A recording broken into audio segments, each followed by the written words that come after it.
এই বাবা থামো। বাবা তুমি কুটি যাচ্ছা, আমাকে দিলি আসলা? আরে পাগলা, নতুন একটা গুরু আসছে, আমি ওই গরুর কাছে শিক্ষা নিতে যাচ্ছি। তুমি তো ভণ্ডই, তোমার গুরু কি ভণ্ড নাকি? আরে পাগলা, এগুলা বলা হবে না, চো চো চো চো চো। ওই দেখ বাবা, ওই দেখ বাবা। ও এখনো ভণ্ড ভণ্ড দেখা যায়। আরে পাগলা, বাবা ফস করে শুনতে পারবি, আস্তে চ। বাবা বাবা, তুমি আমাকে সিদ্ধি লাভ করার গর্জন শিখিয়ে দাও। হক, ফটকা। ধুৎ, সাউয়ার বাবা। বাবা বাবা বাবা তুমি পড়ে গেলা কেন ঘরে? এই শালা ভণ্ড বাবার জন্য। হক, ফটকা। কি তুই আমাকে ভণ্ড বলিস? আমি মুতে দিলে তুই ভাসে যাবো।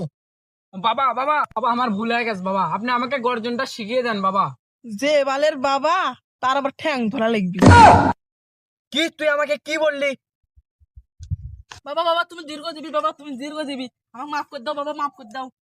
শালা গেরে জন্য আমি গর্তে পড়ে গেল রে। ফটকা। বাবা এটা কাম করলেন? আরে এটা আমি হুকের ঠেলাই করছি, কিছু মনে করিস না। আরে যাই হোক, আমি তোকে মাফ করে দিন, কিন্তু আমার শিষ্যদল মুতে দেয়, তাই তুই ভাসে যাবো। যাই হোক বাবা, আপনি আমাকে সিদ্ধিটা শিখিয়ে দেন বাবা। দ্বিতীয় পার্টটি দেখার জন্য আমাদের চ্যানেলটিকে সাবস্ক্রাইব করে বেল বাটনটি বাজিয়ে রাখুন। ধন্যবাদ।